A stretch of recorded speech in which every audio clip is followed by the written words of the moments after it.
What's your response to the banning of Maccabi Tel Aviv fans from Villa game next month? I think it's a disgrace. I think the message that is being sent to Jewish people in this country is that they're not welcome here. And I think you have to look at it in context. What's happened is in the last few weeks, we saw 2 Jewish people being murdered at a synagogue simply for being Jewish. That's not happened in this country for hundreds and hundreds of years.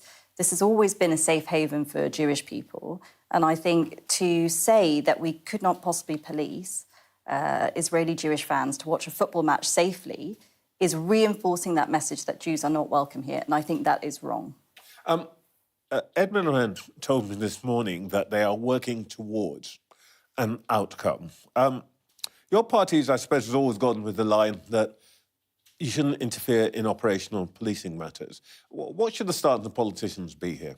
Well, firstly, there were moments, for example, James cleverly overruled the Home Office to make sure that we could fund the safety of Jewish synagogues through the CST. So we have stepped in and done that politically in the past. And on this particular issue, considering what has happened in this country and the sentiment of Jewish people feeling like they are not welcome, then yes, I do think politicians should have been involved. Do you think that the Home Secretary, or indeed Prime Minister somehow got involved, should be saying to the police, doesn't really matter, reverse this? I do, because actually what you've seen is policing in this country has been able to protect people at the Notting Hill Carnival, where people are routinely injured. It's protected people through the Palestinian marches.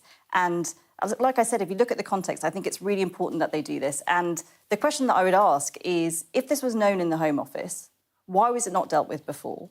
And actually what we've seen from Labour on this and, for example, the China spy scandal, which I'm sure you'll talk about this morning, is that they have waited until after the facts to look like they're dealing with anything. And that is the problem. They are politicians. They should get involved. And the thing that we need to do at the moment in this country is be very aware that we have sectarian politics on the rise and that there are people who are trying to create a sense that Jewish people are not welcome here, and we should stand against that. The petition that called for the banning or relocation of this match specifically referred to the Aston area where the match would be played, being, and I'm quoting here, diverse, predominantly Muslim.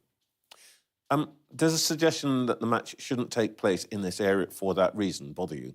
Yes. And I think politicians need to have the courage to name some of the problems that this country is facing. And one of those problems is political Islam. Now, that's not to say the moderate Muslim community are a problem in Britain, but we have seen in the past extremist Islamism, and now is a problem in Britain. And now we are seeing a movement of people, last election, 5 MPs elected, simply on sectarian politics. That may be higher at the next election. So we have to grip this. And part of that is dealing with rising anti-Semitism, but part of that is dealing with integration. What are you saying about those 5 MPs? Are you saying that you think those people shouldn't be in Parliament? They got elected. People voted for them. But the question is why, Trevor? If you look at that manifesto, it was purely about foreign conflicts and issues that only spoke to the Muslim community. And if the people in this country are being elected on manifestos like that, there was nothing about defence, there was nothing about the wider economy of the nation, then you have to say integration is a problem and we must grip it. Are you echoing your colleague Robert Jenrick's view about Handsworth here? So I can't comment on that particular area because I wasn't there. But, why not? But I definitely will say there are parts of this country which are not properly integrated and we should worry about that. And you can see what has happened in this case. The politicians that were elected to represent those constituents petitioned them to say that Israeli Jewish fans should not be welcome here. That is the result of having sectarian politics. It is not the British way, and we need to grip it. Let's talk about your particular area of responsibility. Mr. Miliband announces this morning that they're going to create 400,000 clean energy jobs, and he was careful to make the distinction between green jobs in general and clean energy jobs specifically. You must be happy with that. Well, look, anything that trains young people, of course I'm for. But firstly, I would question, what are those jobs? We've seen at the moment when people talk about green jobs, the vast majority of them are not in clean energy. And actually, I think in this case, he's going to include welders and electricians and plumbers, which we need in the economy anyway. So I'm all for jobs. That's a good thing. But the question that I have for Ed is, what is he doing to the wider economy overall? His plans are to sign up to the highest offshore wind prices that we've seen in a decade, far higher than the current cost of electricity, making energy incredibly expensive in this country for the long term. That will have as a net result less jobs overall. Sticking with the jobs, one of the things that I talked to him about is the fact that the jobs that you mentioned are all on the shortage list. That is to say that employers can bring people from abroad because we have a shortage of these people. Well, of course, we can train people up, but that will take time. If you were in government, would you take those jobs off the shortage list to force employers to employ British people to do these jobs? Well, we've said we've got to massively reduce migration, which would mean that you would have to change some of the shortage list visa exemptions. And I do think there should be a greater focus on training people. And I think it has been an easy lever for business to bring people over. And, you go to some of these areas and, for example, areas that we're going to build nuclear power plants, you're going to need welders, you're going to need electricians. I did a £600 million package for skills just in those areas because actually I think it's really important that British people can benefit from those jobs.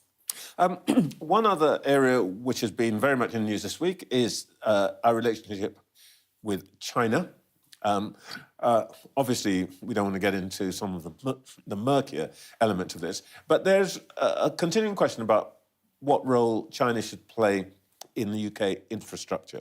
Now, wind turbines, cables, all the kinds of networks that would have to be done to create this green economy. What part can China play in that? Or would you close the door to Chinese investment in critical UK infrastructure? So we need to be very careful. It's something that I talked about when I was Energy Secretary. Europe has just weaned itself off Russian oil and gas, and now it's making itself dependent on Chinese critical minerals. And we need to be very clear-eyed about that. We cannot have a reliance on our energy system for products that can only be made in China. So some of that is to look at the supply chain, but there's also to look at which types of energy build that reliance on China. We know that, for example, wind and solar panels are much more reliant than, say, nuclear power, which is one of the reasons that I've been such a big proponent of nuclear, is because it gives us energy security because we can control the supply chain. Just very quickly, by the way, there's one other thing I want to ask you about, but just on net zero. Have you abandoned the goal of net zero?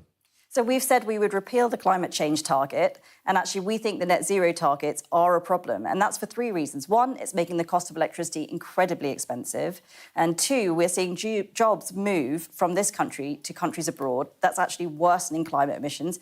Every time a business leaves here for a country powered by coal, you're worsening climate emissions.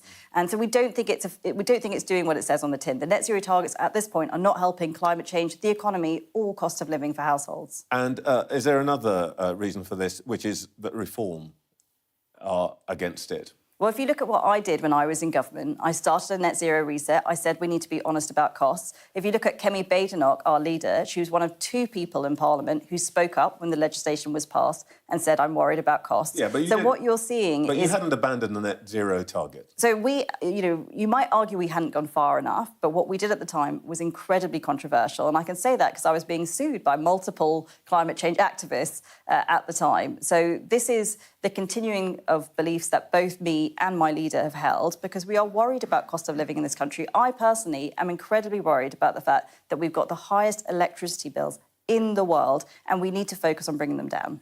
Coutinho, thank you for your time this morning.